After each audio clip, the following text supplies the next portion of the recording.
புக்கில் இந்த பேசேஜ் ஃபுல்லாமே வேர்ட் சேஞ்சிங்காக தான் இருக்குது. என்னால் முடிஞ்ச அளவுக்கு நான் வேர்டு மேக் பண்ணி தான் போட்டிருக்கேன். ஒரு சில வார்த்தைகள் எனக்கே சரியாக புரியலை. ஸோ முடிஞ்ச அளவுக்கு மட்டும் ட்ரான்ஸ்லேட் பண்ணுங்கள். 5 seconds. ஸ்டார்ட். மாண்புமிகு தலைவர் அவர்களே, நிதியமைச்சர் அவர்கள் கொண்டு வந்திருக்கும் வரவு செலவு திட்டத்தை ஆதரித்து ஒரு சில வார்த்தைகள் சொல்ல விரும்புகிறேன். முதலாவதாக, மனிதனுக்கு உணவுதான் மிக முக்கியம் என்ற வகையில் விவசாயத்தை பற்றி அதிக கவனம் செலுத்தி இருக்கிறார்கள். இப்பொழுது உற்பத்தியாகும் உணவு போதவில்லை என்ற அடிப்படையில் நிலத்தை நன்றாக வளப்படுத்தி அதன் மூலம் அதிக உணவுப் பொருளை உற்பத்தி செய்ய முடியும் என்று எண்ணி சில தொகைகளை ஒதுக்கி ஏற்பாடு செய்திருப்பது மிகவும் வரவேற்கத்தக்கது.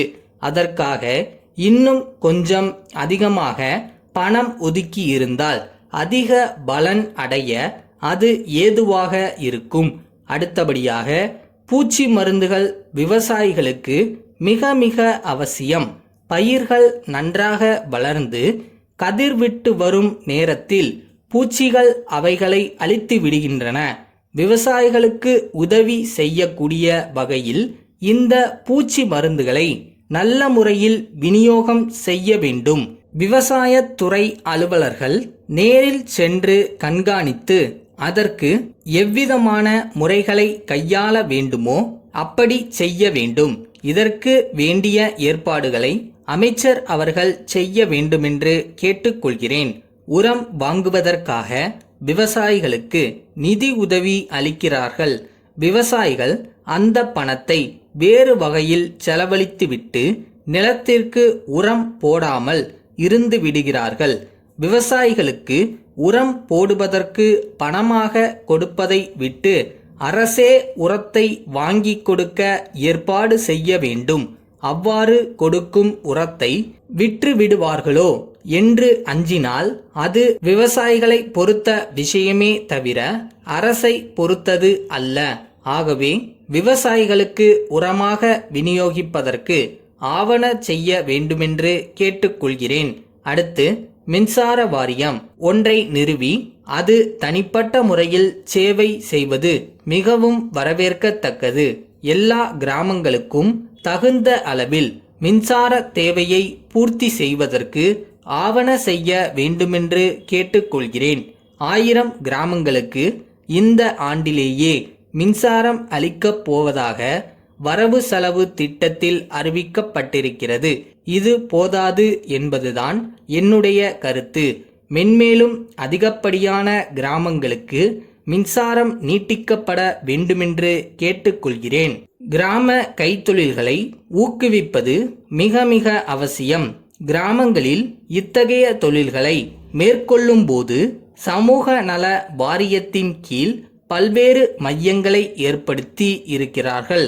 அந்த மாதிரி மையங்களில் தாங்கள் பூவேலை, ஜரிகை வேலை போன்றவற்றில் பயிற்சி பெற்று வருகிறார்கள்.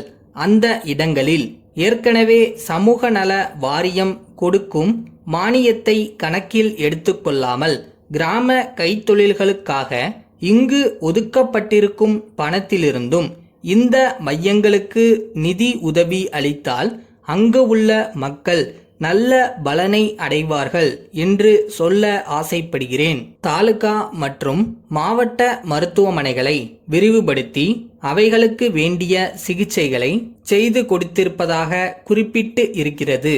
அதோடு கிராம பகுதிகளிலே நடமாடும் மருத்துவமனைகளை ஏற்படுத்தினால் கிராம மக்களுக்கு அது மிகவும் பயன் உள்ளதாக இருக்கும் என்று இந்த நேரத்தில் சொல்ல ஆசைப்படுகிறேன். அடுத்து, குடிநீர் வழங்குவதற்காக உள்ளாட்சி நிறுவனங்களுக்கும் சென்னை நகராண்மை கழகத்திற்கும் பணம் ஒதுக்கப்பட்டு இருந்தும் கூட சென்னையை பொறுத்தவரையில் குடிநீர் நிலைமை சரியாக இல்லை என்றுதான் சொல்ல விரும்புகிறேன்.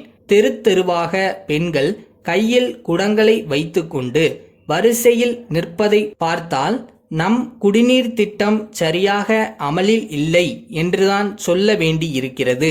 தெருக்களில் மிகவும் அசுத்தமான இடங்களில் பாத்திரங்களை வைப்பதனால் சுகாதார வாழ்க்கைக்கு மிக கெடுதலாக இருக்கிறது.